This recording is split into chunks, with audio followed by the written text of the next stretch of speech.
Hi, I'm Grace Searle. I live in Andrew, North Carolina. I attend West Johnson High School. Some of my hobbies include dance. I'm in a performance company and I teach dance to 5 to 6 year olds at a local studio. I'm editor-in-chief of the yearbook at my school. I was also assistant editor-in-chief of the yearbook last year, which won the UNC Tar Heel Award, and in my free time, I love to read. The first question is, what are 3 essential qualities in a good leader and how do they fit your character? So communication, adaptability, and empathy are some of the most essential for myself. I practice clear communication by breaking down complex ideas in a way that's easy to understand, especially with new concepts like dance. I demonstrate adaptability by adjusting my responses and guidance based on the needs of each conversation. So, like in teaching dance, sometimes I have to change the way I'm teaching something or just the way the class goes because life happens and you have to be able to adapt to it. And I show empathy by actively listening concerning different perspectives and offering thoughtful, tailored support. So I have to show empathy to parents. Sometimes parents have certain concerns or certain issues that I have to be empathetic towards, or even the students. They're still young, learning feelings, and I have to be empathetic towards them because you can't disregard their feelings.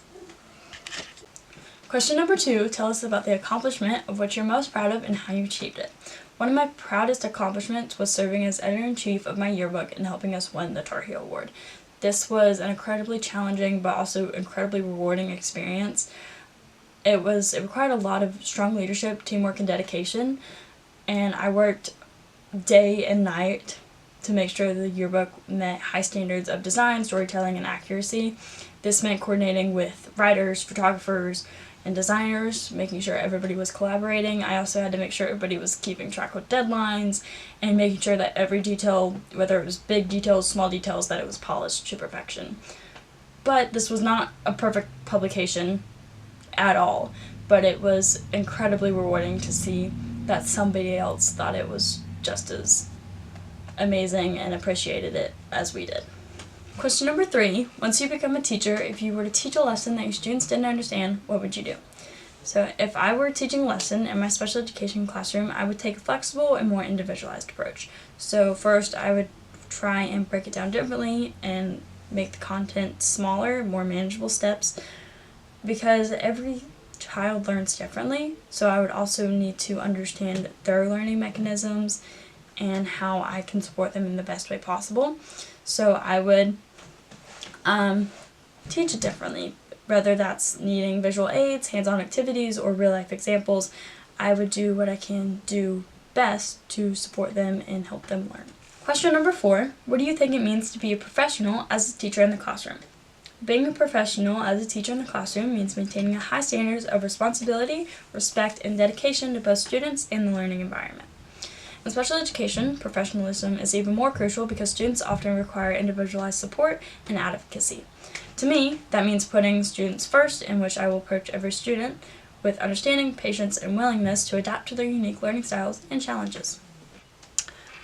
Question number 5, imagine that you are retiring after 30 years of teaching. What do you hope your students would say about your legacy?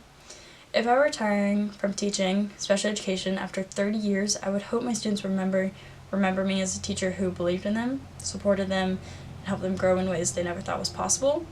I would want them to say things such as, she never gave up on me, or she made me feel important. But more than anything, I would want my legacy to be one of kindness, patience, and empowerment.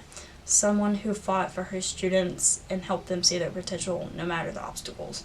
Because, especially in special education, people will see these kids and think that they have no future. And I want to prove that they do. I want them to remember me as someone who thought they could do more than anybody thought they ever could, and help them reach those goals that they did not think was possible. What excites you most about becoming a teacher, and what makes you a fantastic candidate for the program? What excites me most about being a special education teacher is making a real difference in the lives of my students, not just in the classroom, but in their future as well. I want to help my students develop skills of confidence and independence they need to be successful in their lives. What makes me a great candidate for this program is my passion, dedication, and hands-on experience working with children. From my time teaching dance to 5-year-olds to being editor-in-chief of the yearbook, I have developed patience, adaptability, and strong communication skills, all which are necessary in being a special education teacher. I know that this career requires creativity, resilience, and an unwavering belief in students' potential, and I am incredibly excited to take on that responsibility.